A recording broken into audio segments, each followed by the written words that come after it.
জীবনে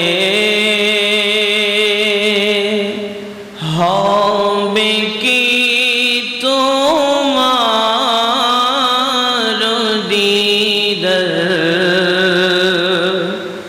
ইয়া রাসূলুল্লাহ জীবনে হবে কি তোমার দিদার ইয়া রাসূলুল্লাহ এই আশায় রয়েছি মোরা গুনাহগার ইয়া রাসূলুল্লাহ জাহানে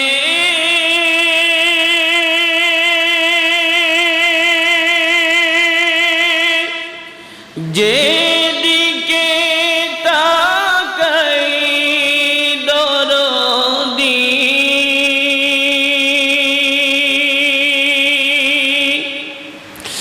আর তো কেহ নাই আমরার দরদি নবী ছাড়া আর তো কেহ নাই জানি যে তুমি রহমতেরি ভান্ডার ইয়া রাসূলুল্লাহ এই আশায় রয়েছি আমি গুনাহগার ইয়া রাসূলুল্লাহ জীবনে হবে কি তোমার দিদার ইয়া রাসূলুল্লাহ আল্লাহুম্মা সাল্লি সাইয়্যিদিনা মাওলানা মুহাম্মদ ওয়া আলা আলি সাইয়্যিদিনা মাওলানা পেয়েছে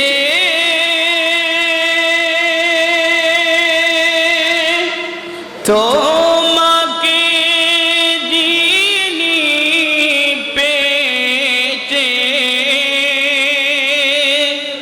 খোদাকে তিনি পেয়েছে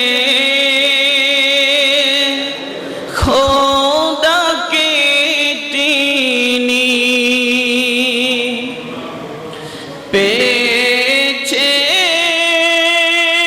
পেয়েছেন তোমাকে যিনি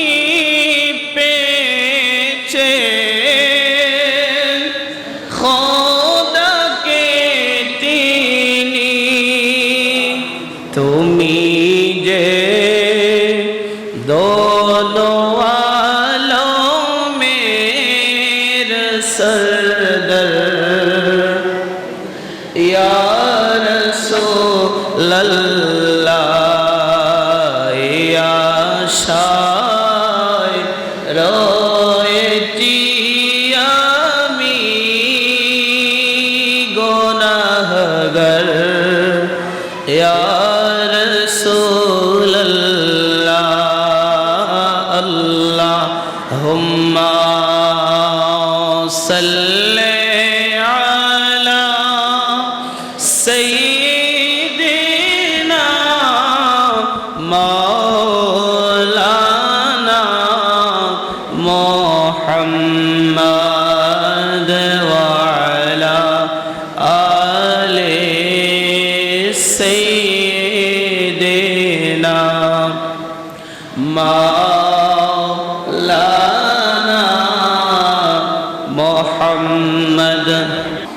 মাসে গুরুত্বপূর্ণ একটা রজনী রয়েছে, যার কারণে এই মাসের মর্যাদা আল্লাহর দরবারে এত বেশি হয়েছে। এই রজনীটা কোনটা? সেই রজনীটা হচ্ছে শবে কদর। যেই শবে কদরকে তালাশ করার জন্য, যেই শবে কদরকে খোঁজার জন্য আশেকে রাসূল, ইমানদার মুসলমান মুত্তাকিরা নিজের ঘর বাড়ি বাসস্থান আরামায়েশ স্ত্রী পরিজন ভাই বন্ধু ছেড়ে দিয়ে মসজিদের কোনায় নির্জনে আল্লাহর একান্ত চিত্তে আল্লাহর ইবাদতে মশগুল হয়ে যায়, যেন তার ভাগ্যে আল্লাহ পাকের দেওয়া এই রমজান মাসের শ্রেষ্ঠ নিয়ামত, শ্রেষ্ঠ রজনী সে যেন লাভ করতে পারে, শবে কদর পেয়ে যায়। এই জন্যই কিন্তু ইতিকাফকারীরা রমজানের শেষ দশকে ইতিকাফে বসে। আওয়াজ করে পড়ি সুবহানাল্লাহ। কদরের রজনী আল্লাহর হাবিব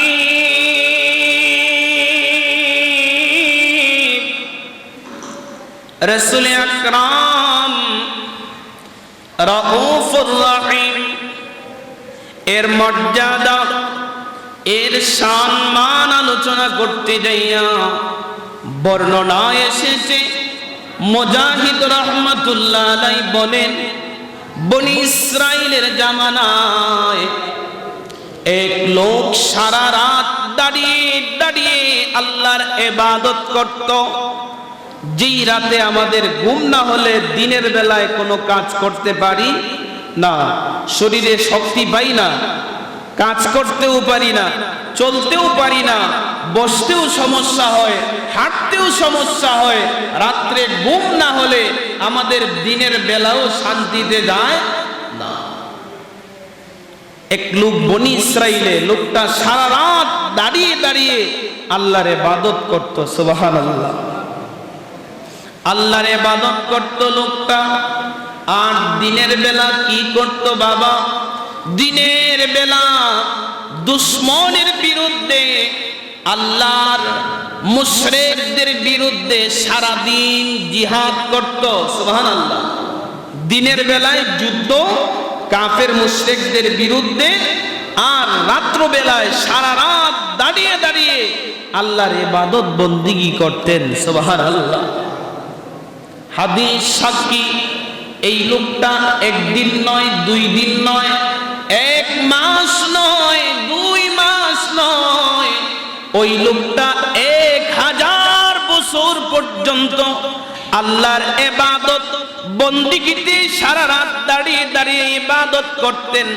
আর দিনের বেলায় আল্লাহর কাফের মুশরিকদের বিরুদ্ধে জিহাদ করতে করতে ওই লোকটা তার জীবনের 1000 বছর কাটিয়ে দিয়ে দিল। সুবহানাল্লাহ। 1000 বছর পাইছে। আমরা তো 100 বছরও পাওয়ার কোনো গ্যারান্টি নাই। আমাদের জন্য বড় আফসোসের ব্যাপার যে আমরা এমন হায়াতও পাবো না, এমন ইবাদত বন্দেগীর সুযোগও পাবো না। তা আমাদের জন্য স্পেশাল কোনো কিছু রাসূল রেখেছেন কিনা? আল্লাহর পক্ষ থেকে এসেছে, লাইলাতুল কদরি খায়রুম মিন আলফি শাহর। আওয়াজ করি পড়ি আল্লাহু আকবার। লাইলাতুল কদরি এমন একটা রাত আছে, খায়রুম মিন আলফি শাহর, যেই রাতটা হচ্ছে 1000 মাসের চাইতেও উত্তম।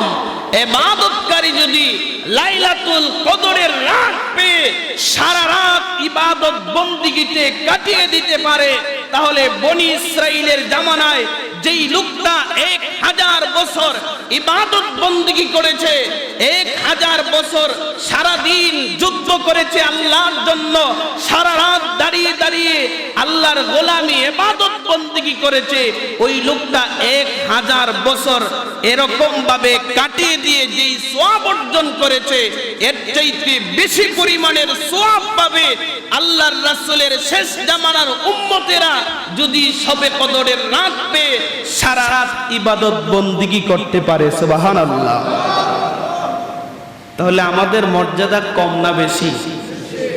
আমরা খুশি না বেজার?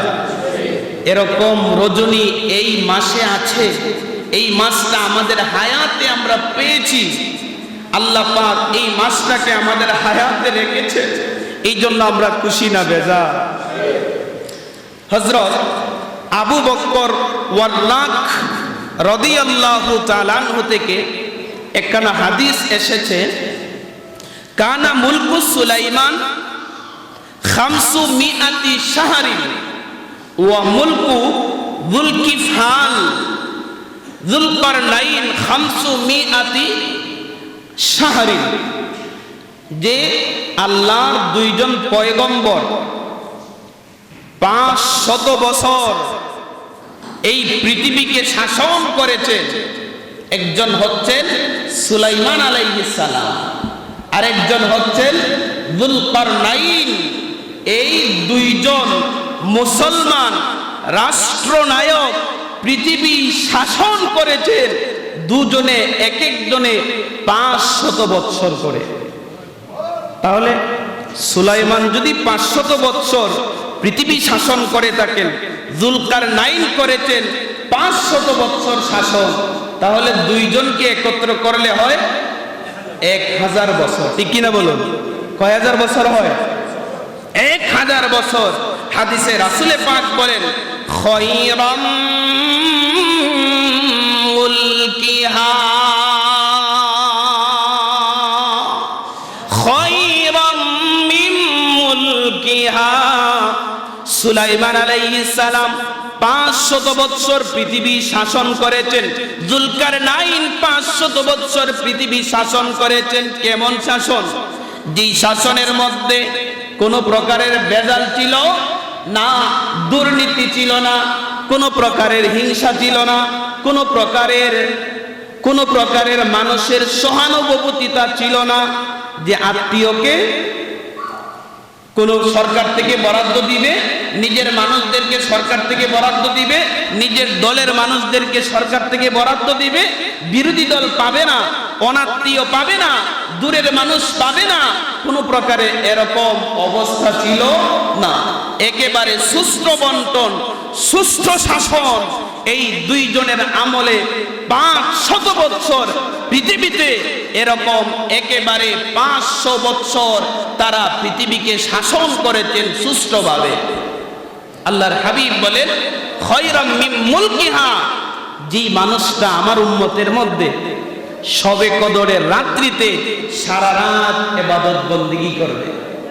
সুলাইমান রাজত্ব পেয়েছিল, 500 বছর রাজত্ব শাসন করে যে আমল নামায় যে আমল পেয়েছে, যে সওয়াব পেয়েছে, যুলকারনাইন 500 বছর রাষ্ট্রকে এই পৃথিবীকে শাসন করে সুষ্ঠুভাবে শাসন করে যেই সওয়াব পেয়েছে, ওই দুইজনের সমপরিমাণের সওয়াব পেয়ে যাবে আমার উম্মত যদি শবে কদরের রাত্রে যাপন করে আমার ইবাদত বন্দিগিতে কাটিয়ে দেয়। সুবহানাল্লাহ। তাহলে এই শবে কদরকে আমাদের কুজ করার দরকার আছে না নাই? এই কদরকে আমরা পাইতে চাই কি চাই না? হ্যাঁ, এখন যদি পাইতে চান, এই শবে কদরকে তালাশ করতে চান, রাসূল দিয়েছেন, রাসূল সিমটম দিয়েছেন যে বেজুর সংখ্যার রাত্রিতে তোমরা শবে কদরকে তালাশ করো। ফুকাহায়ে কেরাম অধিকাংশ ঐক্যমত পোষণ করেছেন যে শবে কদরের রাত 27 রজনী। আমরা যদি দুইটাই আমল করি, একটা হচ্ছে বেজুর সংখ্যার রাতগুলা, আর একটা হচ্ছে শবে কদরের রাত, যেটাকে আমরা 27 রজনী বলি, ওই দুইটাতেই যদি আমরা শবে কদরকে তালাশ করি, তাহলে আশা করা যায় রব্বে কারীম আপনার আমার নসিবে শবে কদর রাখতেও পারেন। কারণ আল্লাহর হাবিব 4জন ব্যক্তির ব্যাপারে ইঙ্গিত করে সাহাবায়ে কেরামদেরকে বলতেছিলেন, ওগো আমার সাহাবীরা, বনি ইসরাইলে এমন যারা এক একজনে 80 বছর বয়স পেয়েছেন, ও আমার সাহাবীরা রে, লাম ইয়াসুহু তারাফাতা আইনিন, এই 80 বছরের জিন্দেগিতে একটা মানুষ একটা পলকের জন্য আল্লাহর নাফরমানি করে নাই। সুবহানাল্লাহ। কেমন? একটা পলক ফেলতে যাইয়া যে মুহূর্তটা লাগে, 80 বছর পেয়েছে এই চারজন মানুষ, একটা পলক ফেলতে যতটুক সময় লাগে এতটুক সময়েও এই মানুষগুলা কোনো প্রকারের অন্যায় কাজ করে নাই। এই মানুষগুলা কি সাধারণ না অসাধারণ? একটা পলক ফেলতে কতটুক সময় লাগে? একেবারে কিঞ্চিত একটা মুহূর্ত, একটা পলক ফেলে দেখেন কতটুক সময়।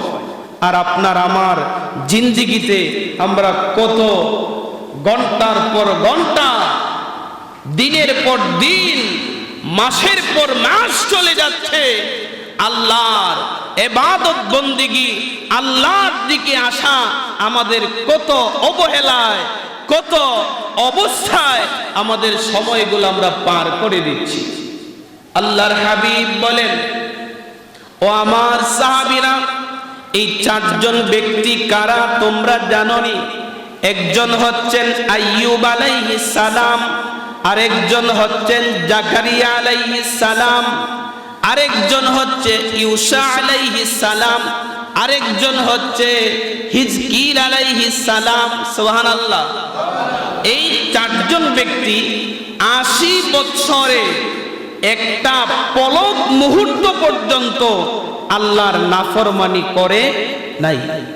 সাহাবায়ে কেরাম আশ্চর্য হয়ে গেলেন, যে মানুষগুলা 80 বছর পেয়ে গোটা 80 বছরই আল্লাহর গোলামি করেছে, আমরা তো তাদের সাথে এক মাঠে এক জায়গায়, আমাদেরও তাদের সাথে হাসর হবে, ঠিক কিনা বলুন? না অন্য জায়গা থাকবে? হ্যাঁ, আমরা যারা কম সওয়াব অর্জন করেছি, কম গোলামি করেছি, কম ইবাদত করেছি, যারা বেশি ইবাদত করে, যারা বেশি আমল করে, তাদের যেই মাঠে বিচার হবে আমাদেরও ওই মাঠে বিচার হবে কি হবে না? না আমাদের জন্য আলাদা থাকবে? আলাদার কোনো সুযোগ হবে? সাহাবায়ে কেরাম আশ্চর্য হয়ে গেলেন। আল্লাহর হাবিবের মুখশ্রিত বাণী শুনে সাহাবায়ে কেরাম আশ্চর্য হয়ে গেলেন।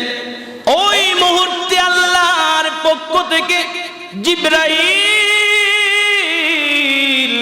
ওহী নিয়ে আসলেন, ওগো হাবিব, আপনার উম্মতদেরকে জানিয়ে দিন, সাহাবায়ে কেরামদেরকে জানিয়ে দিন, একটা রাত আছে এমন রাত, একটা রজনী আছে এমন রজনী, ইন্না আনজালনাহু ফি লাইলাতিল কদর ওয়া মা আদরাকা মা লাইলাতুল কদর লাইলাতুল কদরি খায়রুম মিন আলফি শাহর। আওয়াজ করে পড়ি আল্লাহু আকবার। একটা রজনী আছে, যেই রজনী আমার আপনার উম্মত যদি ওগো রাসূল, আপনার অনুসারী, আপনার উম্মতেরা যদি ওই রজনীটা ইবাদত করে, বনি ইসরাইলের যেই চারজনের আলোচনা শুনে আপনার সাহাবীরা আশ্চর্য হয়ে গিয়েছে, তারা একটা পলক মুহূর্ত পর্যন্ত অন্যায়, অবিচার, অত্যাচার, মিথ্যা বলে নাই, অসত্য কোনো কাজ করে নাই, গুনাহের ধারে কাছেও যায় নাই। ওই মানুষগুলা 80 বছর ইবাদত করে যে সওয়াব পেয়েছে, আপনার উম্মত যদি সবে কদর পেয়ে সারা রাত ইবাদত করে, তাহলে আল্লাহ ওই সারা রাত ইবাদতের কারণে 80 বছরের আমলের সওয়াব তার আমল নামায় আমার আল্লাহ দিয়ে দিবেন। সুবহানাল্লাহ। আমরা দোয়া করি আল্লাহর দরবারে, কায়মনো বাক্যে প্রার্থনা করি, আল্লাহ আমাদের সকলকে, আমাদের সকলের ভাগ্যে, আমাদের সকলের জীবনে শবে কদর নসিব করুন, যেই শবে কদরে আমরা সারা রাত আপনার গোলামিতে লিপ্ত হয়ে আপনার গোলামিতে কাটিয়ে দিতে পারি, এমন একটা শবে কদর আমাদের সকলের জীবনে একবার হলেও নসিব করুন। সকলে পড়ি আমিন।